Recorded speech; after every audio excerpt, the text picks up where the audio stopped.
Vamos agora para o próximo painel do seminário Saúde Suplementar, Acesso e Sustentabilidade, uma parceria da Abrange com o Estúdio Folha.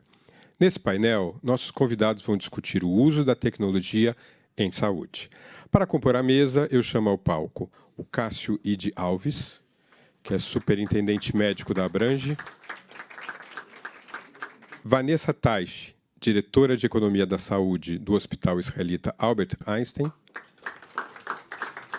e o Alexandre Fioranelli, que é diretor da DIPRO-ANS, Agência Nacional de Saúde Suplementar.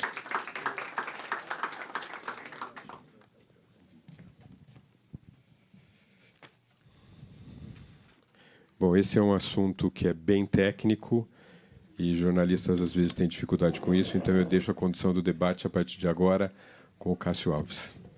Agradeço a Folha pelo convite, a Abrange, e agradeço antecipadamente aí o Alexandre, a Vanessa e o Vagnaldo pela interação que a gente vai ter durante esse painel.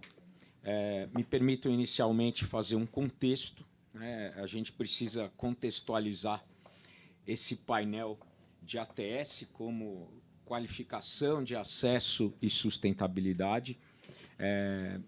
Todos nós aqui nesse auditório temos o privilégio de viver em uma era que a gente tem um desenvolvimento extraordinário da ciência, inclusive na área da saúde. Com isso, experimentamos uma melhor qualidade de vida, uma maior expectativa de vida, traduzida aí por, como já disseram aqui anteriormente no outro painel, por mudanças epidemiológicas e demográficas importantes. Vivemos mais, a população envelheceu, e as demandas relacionadas principalmente às doenças crônicas, doenças oncológicas, autoimunes e neurodegenerativas aumentaram. A gente não precisa ir muito longe para trás. Há 15, 20 anos atrás, a gente não tinha muitas alternativas, ou muitas vezes não tinha nenhuma, para tratar dessas doenças.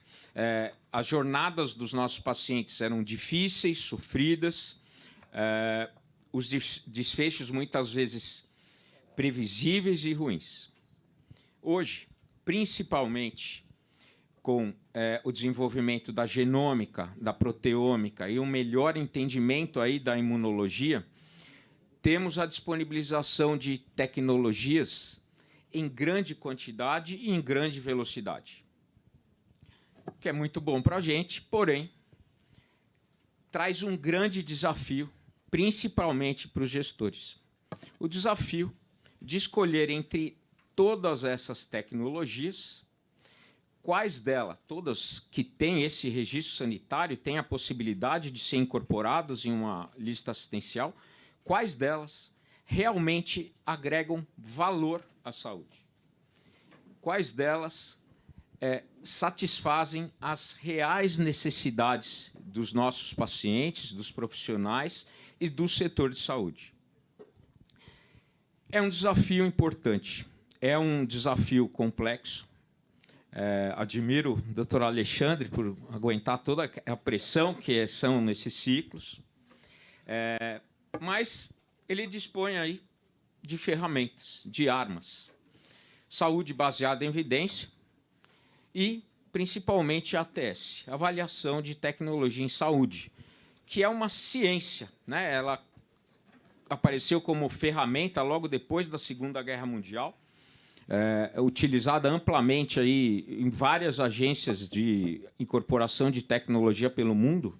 Acho que a agência mais reconhecida, aí, a australiana, já tem esses processos desde 1953. Até se evoluiu demais em todo esse período. Agregou aí não só conhecimentos científicos específicos, mas trouxe conhecimentos, agregou conhecimentos sociais, políticos, econômicos, culturais, de bioética, fazendo com que esses processos se aprimorem.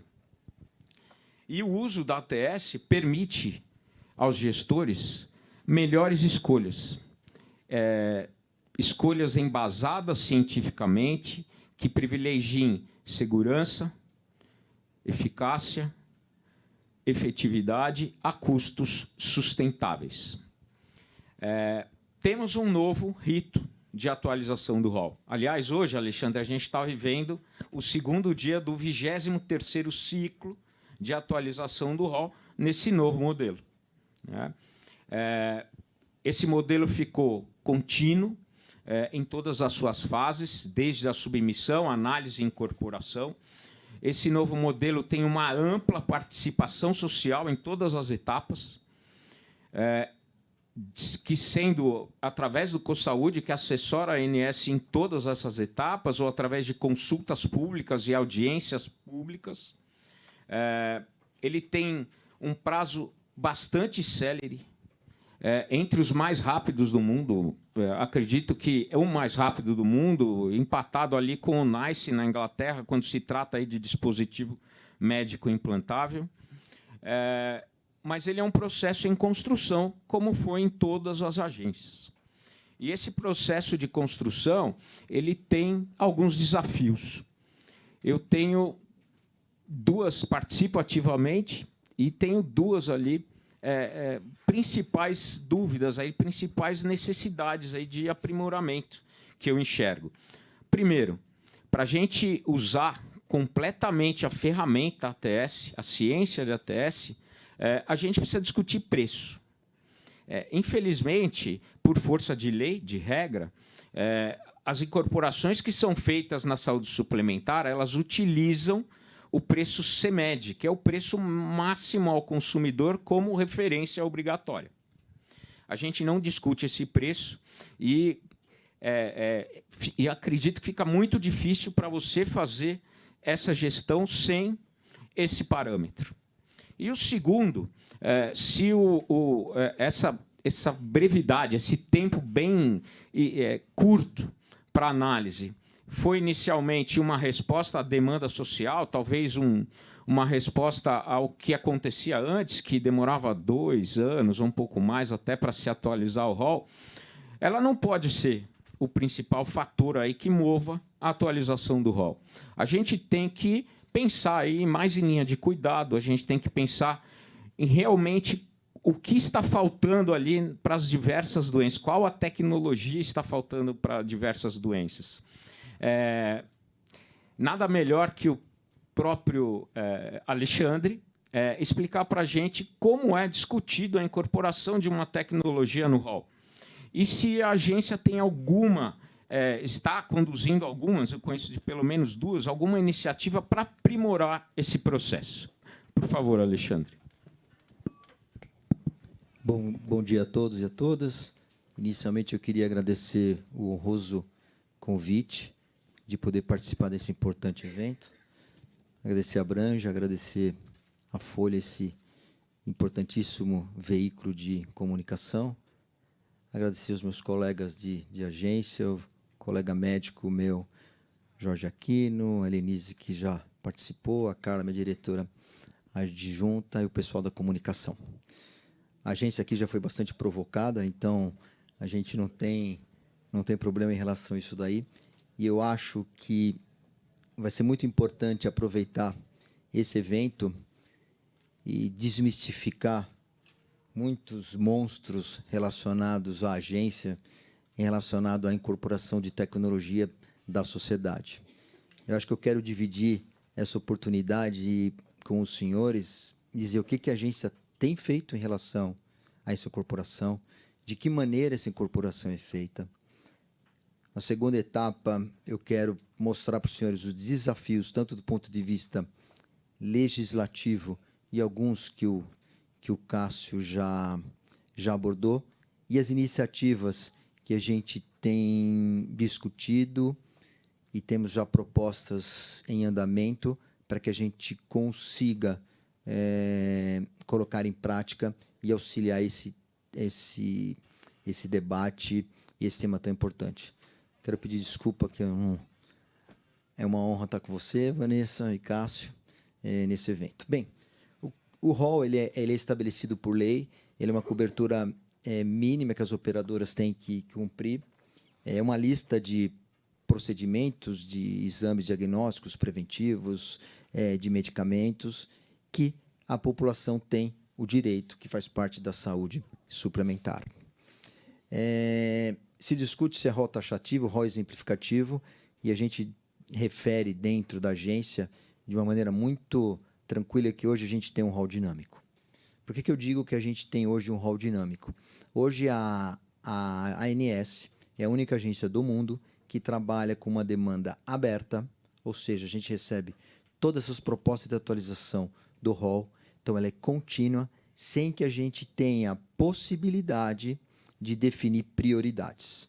E a gente tem um espaço de 6 meses, ou seja, 180 dias, prorrogáveis por 90 dias, e no oncológico, 120 dias, prorrogáveis por 60 dias, que a gente tem que fazer essa avaliação.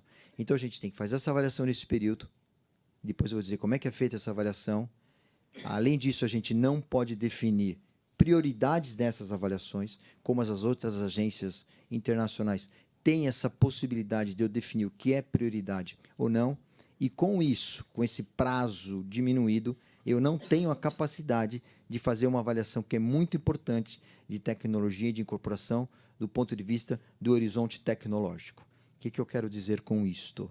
Quando eu estou fazendo uma avaliação de uma tecnologia para aquele determinado nicho de pacientes, para aquela patologia, se eu tenho a ciência de que essa tecnologia que eu estou avaliando, mas eu já sei que já está vindo uma outra tecnologia num período curto de tempo, ou seja, 6 meses ou 1 ano, que vai vir discutir essa tecnologia que eu estou avaliando do ponto de vista de eficiência, eu não consigo esperar para poder fazer a avaliação no futuro. Como é que a agência trabalha nesse rito de 6 meses? Existe uma transparência em todos os atos da agência, ou seja, todas as reuniões são públicas, gravadas, todos os senhores têm acesso a todos esses dados de cada tecnologia que dá entrada pelo informe rol dentro da agência. Dando entrada a essa tecnologia dentro da agência, que a gente fala que é uma proposta de atualização do rol, ela é definida se ela é elegível ou não, e definido que ela é elegível de acordo com o checklist, ela vai passar por esse rito. Nesse rito existe um relatório de análise crítica, e aí eu quero passar para os senhores que, em primeiro ponto, fundamental, e nem continua do ponto de vista de avaliação, do ponto de vista se vai ser favorável ou desfavorável à incorporação, a gente vai avaliar para a sociedade brasileira a segurança dessa tecnologia. É uma responsabilidade muito grande da agência se ela vai incorporar ou não, do ponto de vista se é segura essa tecnologia. Então, a gente tem que responder algumas perguntas que a gente vai fazer essa avaliação. Essa tecnologia ela é segura? Ela é eficaz? Ela vai garantir aquilo que o proponente está dizendo que ela vai seguir? 2, ela é, do ponto de vista como sociedade sustentável para o setor? E terceiro ponto importante, nós vivemos num país de dimensões continentais. Uma avaliação de uma tecnologia em São Paulo é muito diferente do que a gente fala que é uma capacidade instalada. O que é capacidade instalada? Existe uma estrutura física, profissionais de saúde e tudo que envolve para assumir aquela tecnologia. Então, a gente vai fazer essa avaliação. Então, nessa primeira etapa, a gente avalia a segurança dessa tecnologia. E eu quero passar alguns dados para os senhores. A gente sempre vai em busca do nível de evidência científica que foi discutido na última lei 14454 e que ficou em aberto o que é evidência científica importante. E para a gente, dentro da agência, o melhor nível de evidência científica é aquele que fica no ápice da pirâmide de evidência científica. Ou seja, é que tem a maior força de recomendação e que a gente tem a maior garantia do ponto de vista de trabalhos científicos avaliados. Nós fizemos um corte de avaliação. Num período de 10 meses, a agência e os pareceristas avaliaram quase 37 mil trabalhos científicos. Desses 37 mil trabalhos científicos foram escolhidos para avaliação dessas tecnologias, ou seja, aqueles trabalhos científicos que não tinham viés, ou seja, que não tinham nenhuma suspeita de que aqueles dados pudessem não trazer segurança para a gente, foram excluídos. E desses 36 mil, a gente acabou ficando com quase 600 trabalhos científicos apenas. Ou seja, o nível de evidência científica é muito importante para se avaliar o viés que esses trabalhos científicos podem trazer e demonstrar uma insegurança do ponto de vista da aplicabilidade dele. Todos esses trabalhos científicos, nesse processo da agência, eles são tabulados. Por que eles foram retirados da avaliação? Existe um motivo. E por que eles entraram dentro dessa avaliação? Então, nessa primeira etapa, eu vou dividir em duas para simplificar para os senhores. A gente faz essa avaliação de segurança e eficácia. E a gente parte para uma outra, que é a grande discussão aqui, que é a avaliação do ponto de vista econômico-financeiro. Nessa avaliação do ponto de vista econômico-financeira, a gente vai avaliar o quanto essa tecnologia ela é custo-efetiva do ponto de vista de trazer um benefício para a sociedade e para o paciente relacionado a anos de qualidade de vida sobre essa tecnologia. Todo esse processo a gente faz em 6 meses. Existem a participação, como no caso disso, do CoSaúde. Então, é realizado essa avaliação interna. Existe o CoSaúde, que é uma comissão onde a gente tem diversos agentes do setor participando. Todos eles podem emitir a sua opinião. A gente compila todos esses dados nessa primeira fase. A gente faz uma reunião interna dentro da nossa diretoria. A gente define essa recomendação preliminar sendo favorável ou desfavorável. Eu levo junto com todos os diretores da agência. Existe uma votação. Tendo maioria, ela parte para a segunda etapa. Essa segunda etapa ela pode ser consulta pública e ou audiência pública, onde a gente também faz a compilação de todos esses dados. No ano passado foram mais de 36 mil também contribuições e todo mês existem audiências públicas. A gente faz novamente essa compilação de dados, novamente vai para discutir no CoSaúde, internamente a gente faz novamente todo esse trabalho de decisão e aí, por fim, a gente faz a decisão final do ponto de vista de consideração, se ela é favorável ou desfavorável para essa tecnologia. Então, todo esse processo, então eu quero ter a oportunidade de mostrar para os senhores aqui, ele é transparente, os dados, os senhores podem ter acesso a todos eles, existe uma motivação, tanto na recomendação preliminar quanto na recomendação definitiva, por que ele está sendo favorável e desfavorável, e se for desfavorável, o proponente pode ter a oportunidade, de acordo com aquilo que a gente disse que não estava adequado para a incorporação, de ele ressubmeter e a gente fazer novamente essa nova avaliação. Isto é o programa. O segundo ponto que eu queria passar para os senhores, quais são os nossos desafios? Primeiro desafio, o desafio legislativo.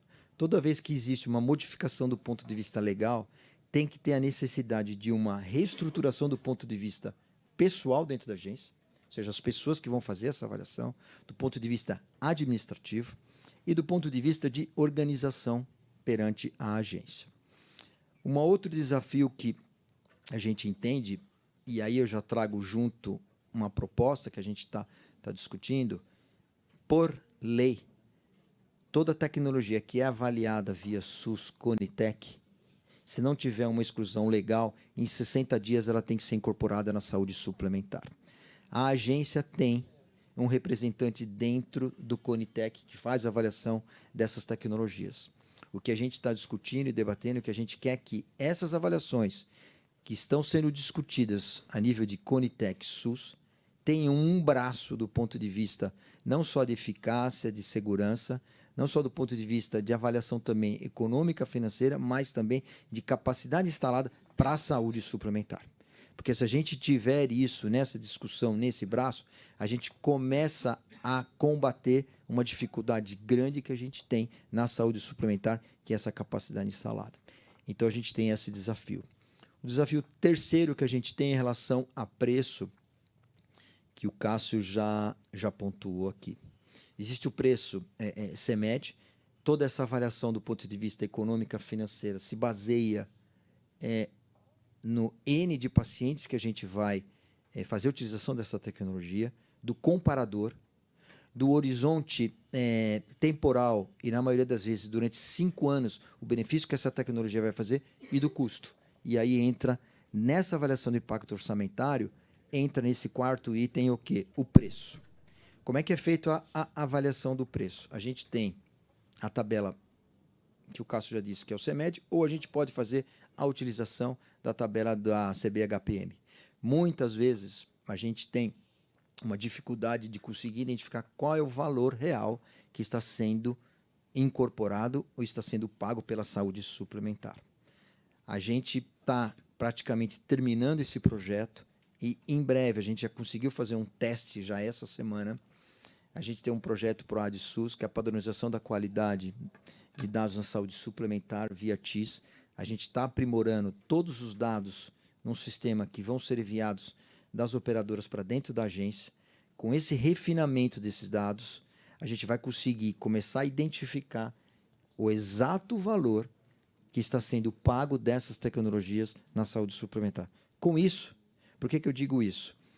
Porque grande parte das tecnologias que a gente faz, a incorporação ou não, elas estão vindo com uma nova utilização, uma diretriz de utilização. Elas já estão incorporadas, estão vindo agora para um novo nicho de pacientes e novo nicho de patologia. Então, a gente já tem como puxar via esse projeto e esses dados via TIS, e a gente vai conseguir ter uns dados melhores para a gente poder fazer essa avaliação melhor do ponto de vista econômico-financeiro. Então, isso vai ser um passo importante que a agência vai dar, inclusive, para aprimorar e melhorar essa etapa da ATS que envolve a parte econômica financeira. Um outro desafio, e eu tenho discutido, debatido, todos os senhores que acompanham, a gente precisa reunir o setor, a gente precisa reunir prestador, operadoras, sociedades médicas, porque a gente precisa começar a fazer o monitoramento dessas incorporações. Ou seja, a gente precisa saber, inclusive como órgão regulador, se aquilo que a gente está incorporando daqui 5 anos, ela atingiu o objetivo final que a gente tinha visto e avaliado do ponto de vista de ATS. Vai ser importante para a gente fazer o dever de casa e olhar para dentro de casa se aquela incorporação que a gente teve alcançou, do ponto de vista como país de dimensões continentais, a eficácia, a segurança, a capacidade instalada e se foi economicamente sustentável para o setor. Para isso, a gente precisa unir esse setor, que esse setor consiga mostrar e fazer o monitoramento e mostrar os desfechos relacionados a essas incorporações. Lembrando que a agência só consegue regular nessa engrenagem as operadoras.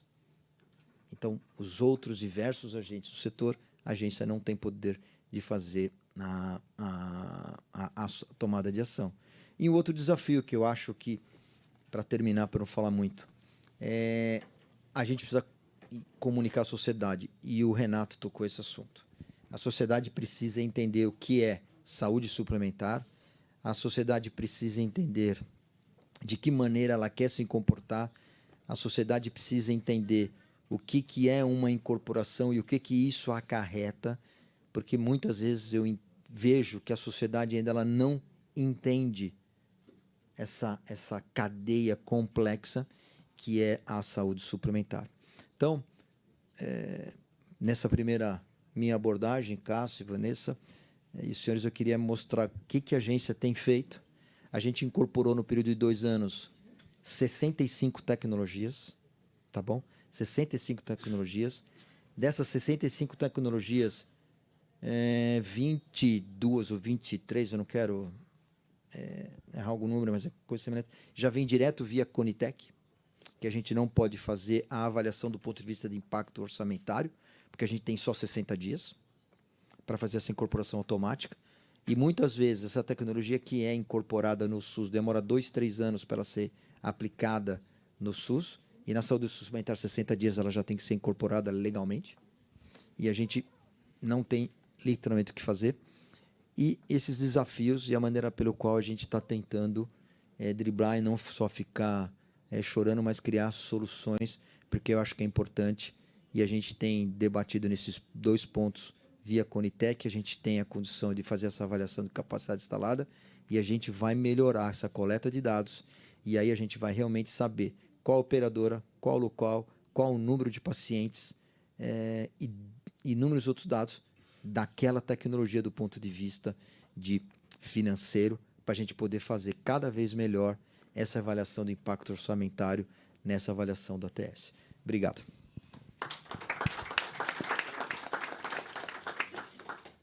Obrigado, Alexandre. Fico contente aí com esses aprimoramentos que você está conduzindo, tá?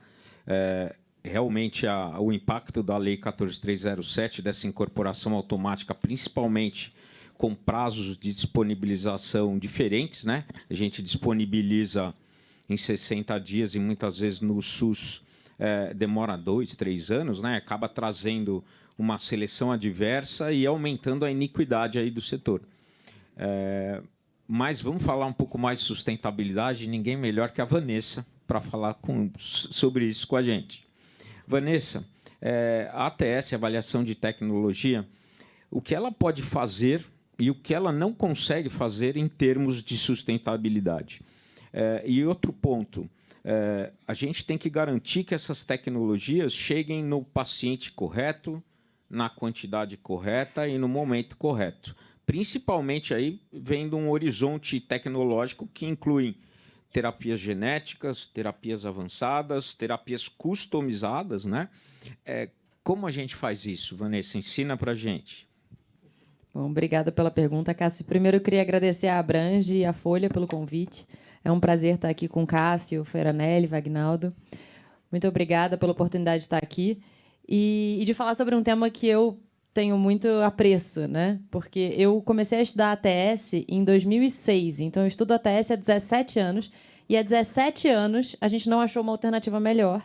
Isso já existia, obviamente, antes de eu começar a estudar ATS. Então, sempre que eu escuto críticas ao processo de avaliação de tecnologias em saúde, o que eu digo é que, por enquanto, é a melhor opção que a gente tem, e que, enquanto a gente não achar uma alternativa melhor, a gente vai continuar usando a ATS. Agora, até para falar do que a ATS resolve e o que a ATS não resolve, é importante trazer um pouco de conceito do que é o processo de avaliação de tecnologias em saúde. O processo de ATS existe porque a gente tem limitação de recurso financeiro. Porque se a gente tivesse dinheiro infinito, a gente se preocuparia só com a parte de segurança e eficácia, que já é bastante coisa, mas a gente nem se preocuparia com o custo. A gente só se preocupa com o custo porque o dinheiro é finito.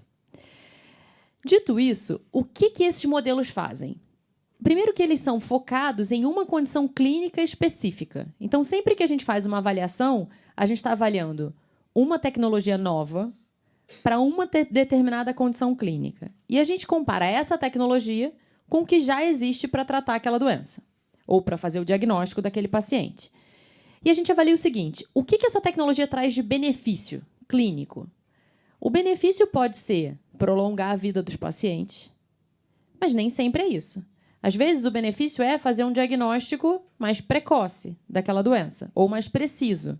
Às vezes, é melhorar a função motora dos pacientes. Então, por exemplo, quando a gente faz as avaliações, quando são feitas as avaliações para doenças raras, e aí a gente tem o exemplo de atrofia muscular espinhal, e a gente teve incorporação de uma terapia gênica recentemente, os scores que são avaliados são os scores de função motora, de capacidade, como afeta crianças, a capacidade da criança de sentar, de andar, de se virar. E como é que eu vou... E aí eu vou avaliar esse benefício, que é um benefício importante para os pacientes que têm essa condição clínica, só que, ao mesmo tempo, eu tenho que comparar essa tecnologia com uma outra tecnologia que prolonga o tempo de vida de pacientes com câncer sem progressão da doença. Eu tenho que comparar com uma outra tecnologia que faz um diagnóstico mais preciso de, por exemplo, um tipo de câncer ou de uma doença neurológica que vai ser tratada. Um outro procedimento que vai tratar pacientes que têm tremores e eu melhoro a qualidade de vida desses pacientes. Então, para cada estudo específico, a gente avalia o benefício que essa tecnologia traz. E, por outro lado, a gente avalia o custo adicional que a tecnologia tem em comparação ao que já está disponível. E, no final, é quase que uma análise de retorno sobre o investimento. Só que o retorno é em saúde. Então, a pergunta é, vale a pena gastar mais dinheiro para ter essa tecnologia disponível e oferecer essa tecnologia para os pacientes que precisam, frente aos benefícios trazidos para esses pacientes? Essa é a pergunta. Só que eu faço essa avaliação caso a caso para cada nova tecnologia. Só que eu não tenho uma tecnologia só para incorporar, né? O Alexandre comentou aqui que já foram, nos últimos anos, nos últimos meses, 64 tecnologias incorporadas. Mas eu lembro, na última janela de incorporação, enquanto a gente tinha janela ainda, né, na janela do hall que foi publicada em 21, foram submetidas mais de 1.000 tecnologias ou pedidos de revisão de diretriz ou processos para avaliação. É muita tecnologia. Então, o que a ATS é capaz de fazer? Essa análise específica que eu contei para vocês, que é avaliar o benefício que a tecnologia traz em comparação ao custo adicional. E quais são os fatores críticos para essa avaliação?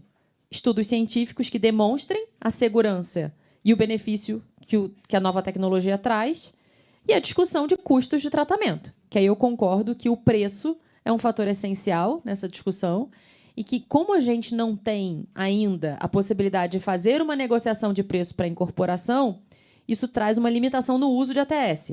Porque não dá para dizer, bom, não é custo efetivo a esse preço, mas seria se o fabricante estivesse disposto a dar desconto. Hoje ele só consegue fazer isso mudando o preço de lista, que não deixa de ser uma opção, mas é uma opção mais difícil de ser seguida em função de preço de referência internacional das tecnologias. Bom, então, isso é o que a ATS faz. O que a ATS não faz? A ATS não define as prioridades de saúde do país e nem do sistema suplementar.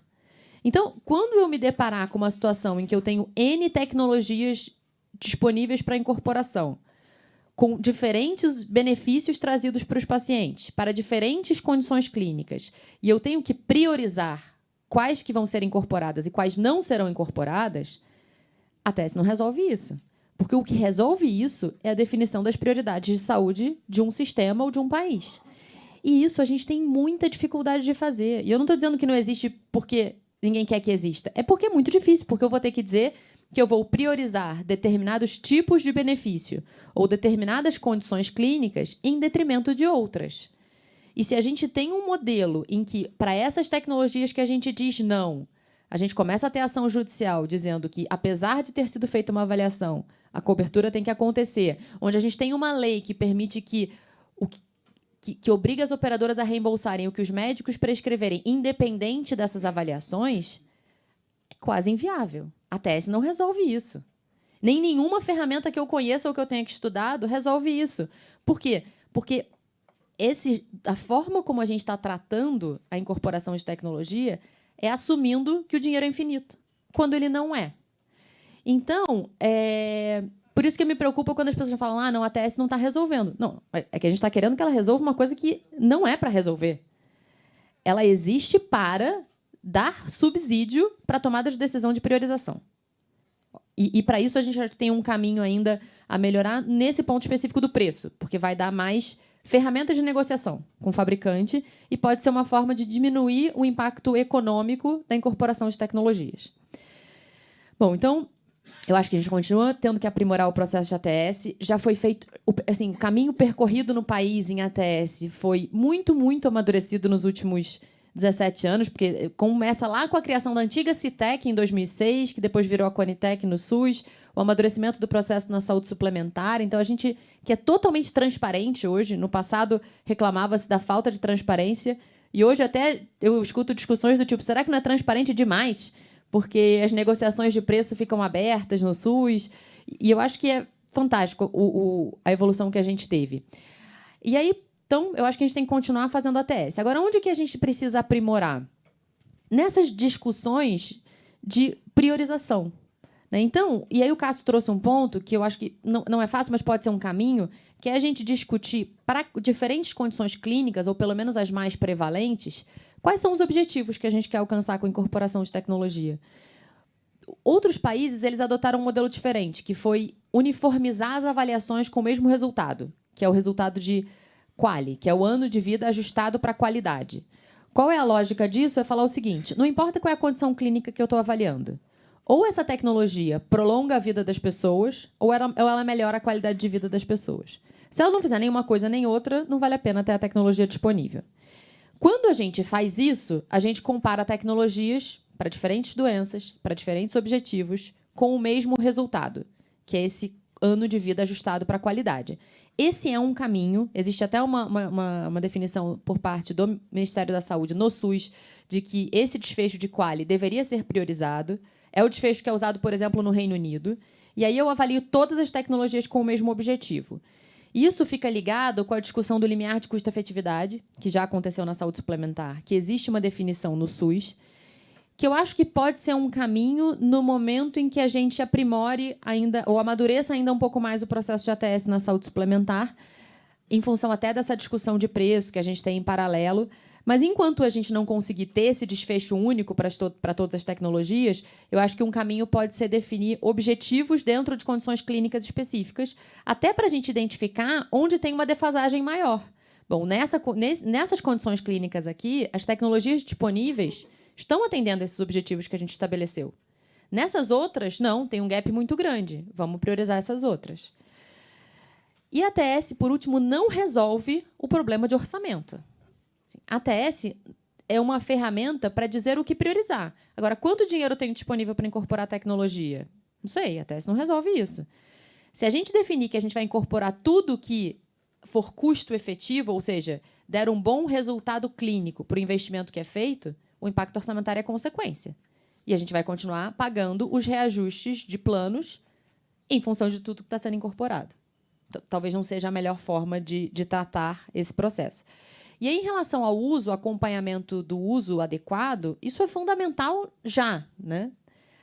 A gente precisa ter mais informação sobre o que é utilizado pelos beneficiários na saúde suplementar. Porque o custo, e a gente fala, o custo está crescendo muito, o custo ele é resultado de frequência de uso vezes custo unitário. Se eu... Hoje, né, aí a gente tem a discussão de custo unitário, né? Como é que a gente cria mecanismos para que esse custo unitário tenha uma negociação melhor ou que a gente tenha a possibilidade de negociar preço de medicamento? É uma discussão. Mas a outra enorme discussão é como é que eu controlo frequência para que seja feito o que os pacientes precisam, o que os indivíduos precisam. E dentro de frequência tem fraude, tem desperdício e tem o que o paciente realmente precisa e tem o uso que nem foi feito, que era para aquele paciente que precisava e não fez o exame de rastreamento, não fez o tratamento na hora adequada.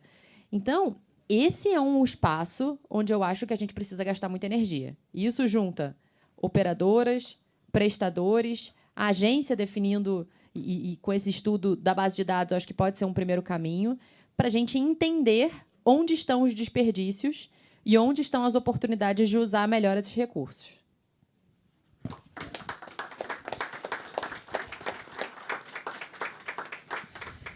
Obrigado, Vanessa. Excelentes reflexões. Gostei muito que vocês não deixaram de abordar ali o ativismo legislativo e o aumento da judicialização, que traz desafios, amplia os nossos desafios, né? Eu nunca entendo que isso... Eu sempre acredito que isso é feito na melhor das boas intenções, mas sempre que a gente toma essas atitudes sem usar ciência, né? Sem levar em consideração a ciência, a gente acaba, mesmo que inicialmente atendendo ali aquele grupo a curtíssimo prazo, a médio prazo e a longo prazo, a gente prejudica toda a coletividade, inclusive aquele grupo que a gente quis ajudar no começo, como está acontecendo atualmente com o CID F84. Mas vamos continuar aqui na qualificação do acesso e sustentabilidade. Com estas novas tecnologias, né, as várias agências de incorporação pelo mundo, elas têm aprimorado aí as avaliações, agregando múltiplos critérios para avaliação, considerando custos de oportunidade, além do limiar de custo-efetividade. A gente tem um processo em construção na saúde suplementar. Eu entendo que a gente não pode começar a construir o segundo degrau antes do primeiro, né? Então, mesmo as agências que consideram esses múltiplos critérios, né, custos, oportunidade, elas não abrem mão do instrumento de gestão, que é um limiar de custo-efetividade, né? Ele é fundamental como parâmetro. O SUS tem, desde a consulta pública 42, desde 2022, ele tem um limiar de custo-efetividade, com seus variantes positivos, com as suas exceções, mas tem, e é um instrumento de gestão poderoso. Eu gostaria de saber por que a gente não tem. E mesmo... Desculpa, hein? Mas, assim, mesmo quando as tecnologias vêm do SUS, incorporadas automaticamente, elas foram discutidas lá, chegaram num limiar, só que elas vêm para a saúde suplementar e nada daquilo é obrigatoriamente, sem discussão nenhuma, e nada daquilo é aproveitado. Como vocês acham que a gente pode ajudar o Alexandre a fazer essa gestão sem esse instrumento poderoso aí? Pergunta para os dois, por favor. Obrigado, Cássio. Bem, vamos lá. Por que existe um limiar de custo-efetividade no SUS e não existe na saúde suplementar? O limiar do SUS, ele foi decidido, foi amplamente discutido por mais de 3 anos, um debate amplo, aguçado.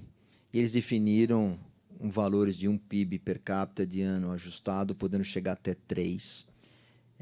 Entretanto, eu quero pontuar algumas diferenças para chegar nas respostas por que a gente ainda não tem. O SUS, Ministério da Saúde, ele tem a condição e o dever de fazer uma prevenção, uma promoção de uma da saúde pela população. Ele tem a condição de resolver um embate que a Vanessa disse muito bem, para onde ele quer direcionar a saúde da população brasileira. Então, ele consegue. Por que ele consegue? Porque ele é a única fonte pagadora, ele é a única fonte de capacidade instalada, ele sabe onde está definido. Então, ele consegue, através disso tudo, inclusive, debater e discutir o preço dessa tecnologia que vai ser incorporada, e a partir daí, desse todo discussão, ele chega no determinado limiar, que é um número mágico que todo mundo quer que a agência define esse número mágico. Entretanto, e aí eu quero deixar 2 vezes entretanto, nesse limiar estabelecido de custo-efetividade pelo SUS, existem 2 exceções. Exceção, doenças raras, 60, 70 para cada 100 mil pessoas, e tecnologias relacionadas à atenção de fim de vida, que a gente não discute a efetividade a nível de 5 anos, e sim a sobrevida. Essa tecnologia vai melhorar a sobrevida de 3 meses, de 4 meses ou de 6 meses. Então, eles definem esse limite, esse limiar, excluem esse grupo, e eles têm a capacidade de fazer a negociação. Paralelo a isso, saúde suplementar. 700 fontes pagadoras, que são quase as operadoras. E quase que a totalidade das tecnologias que a agência incorpora ou não, ou faz avaliação, estão naquele grupo de exceções. Então, hoje, as tecnologias que a agência faz a avaliação, praticamente seriam classificadas como doenças raras, ou seja, um nicho muito pequeno de pacientes que vão ser beneficiados por essa tecnologia. E a grande maioria das tecnologias que avalia estão relacionadas à parte oncológica, 75%, a gente discute, na grande maioria, sobrevida, que faz parte daquela exceção. Então, para se chegar nesse número mágico, Cássio, eu entendo muito claramente que a gente tem um longo caminho a percorrer, de debate com a sociedade, de debate com todos os agentes, de discutir esse problema relacionado à formação de preço.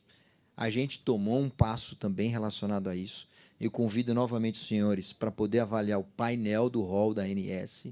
Nesse painel do hall da ANS que a gente fez o lançamento agora em agosto para setembro, onde a gente fez o primeiro seminário para fazer a avaliação de custo-efetividade. Os senhores tiveram a oportunidade de estar lá debatendo. A gente chamou todos os agentes do setor, indústria, operadora, sociedades, todos. A gente já fez a compilação desses dados, dessas propostas. Já tivemos reuniões internas. E em breve a ANS vai se posicionar frente àquilo que a gente recebeu de informação. Então, nesse painel, e aí, Vanessa, talvez a gente consiga daqui a um tempo, e é o desejo meu, nesse painel hoje a gente tem os dados do ponto de vista da avaliação do impacto orçamentário. Então, a gente tem a unidade que a gente chama de UAT, Unidade de Análise Tecnológica, o número dela, o nome dela, o número de pacientes a qual ela vai ser beneficiada, o impacto orçamentário é incremental, os cenários relacionados à utilização que a gente imagina que ela vai ter ao longo desses 5 anos, a divisão se é antineoplásico, se é apodrecimento, se é imunobiológico, são caros. A gente tem nesse painel a avaliação do ponto de vista econômica, e o próximo passo que a gente quer fazer é conseguir fazer uma divisão das tecnologias que a gente já tem e já estão sendo incorporadas, segmentado do ponto de vista de órgãos e sistemas. E com isso a gente consegue chegar lá na frente, avaliando uma tecnologia e, inclusive, para a agência poder definir que a gente não vai incorporar ou vai incorporar dizendo já existe tecnologias suficientes, eficazes, seguras, com custo efetivas, dentro aqui do hall, que suprem essa tecnologia. E vamos gastar esse dinheiro, que é finito, para outros tipos de tecnologia. Então, foi o primeiro passo, que é esse painel. Então, Cássio, a gente não tem por esses motivos.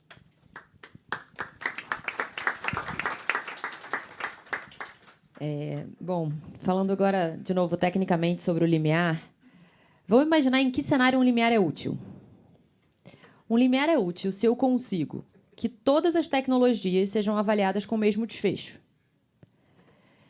Por quê? E se eu tenho mecanismos de negociação de preço? Porque isso acontece no Reino Unido, por exemplo. No Reino Unido, todos os resultados das avaliações econômicas são avaliados em termos daquele desfecho que eu comentei, que é o QALY, ano de vida ajustado para a qualidade. O que significa isso? Eu vou dizer, bom, as pessoas vão viver tantos anos em diferentes estágios da vida. Vamos pensar na oncologia. O paciente vai viver num período que vai ter uma doença em adjuvância, teve progressão da doença, vai viver com um determinado tempo em tratamento, teve outra progressão e vai ter um período de fim de vida. Em cada momento da vida dessa pessoa, ela tem um score de qualidade de vida.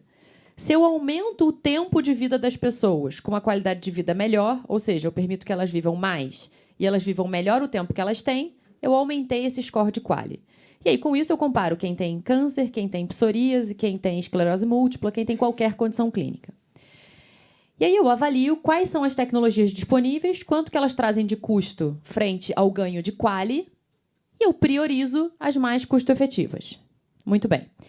E eu incorporo aquelas que estão abaixo de um limiar de custo-efetividade, que é o, né, por QALY salvo. Hoje, no cenário da saúde suplementar, na verdade, no Brasil, a gente tem muito pouco dado de qualidade de vida. E existe uma enorme discussão sobre o quanto que a gente pode importar esses dados para o Brasil. Porque a qualidade de vida de quem vive com uma determinada condição clínica aqui é muito diferente do Reino Unido, da Suécia, dos países que historicamente investem nesses estudos. Então, eu não tenho esse desfecho único ainda. E eu acho até que a gente tem que perseguir ter dados de qualidade de vida, porque independente de ATS, eles são importantes. E eles podem apoiar o processo de ATS. Mas, por enquanto, a gente não tem. E a gente não tem mecanismo de negociação de preço. O preço usado é o preço de lista. Então, para que eu vou usar o limiar? O limiar é para trazer conforto para o coração de que a gente tem um limiar. Mas, na prática, a gente não vai conseguir usar o limiar. E ainda vai ter mais um trabalho, que é explicar por que não usou o limiar em cada caso. Então, antes de ter o limiar, eu acho que a gente tem que ter esses outros elementos que nos permitem usar o limiar de uma forma efetiva. Porque senão a gente vai ter ali uma etapa, como o Cássio falou, né, o degrau acima do que a gente precisa para chegar lá. Então, essa é a minha opinião.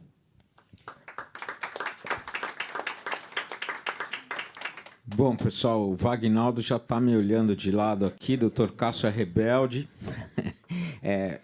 A gente vai ter que encerrar, agradeço bastante, a gente podia continuar falando aqui, eu gostaria de retrucá-los dois aqui por conta do limiar de custo-efetividade, mas a gente vai deixar para uma próxima oportunidade. Muito obrigado, Vagnaldo, obrigado, Alexandre, Vanessa. Acho que a gente aprendeu bastante e conseguiu trazer bastante informação, agregar qualidade aqui ao nosso evento da Folha e da Abrange. Muito obrigado. Muito obrigado e até daqui a pouquinho.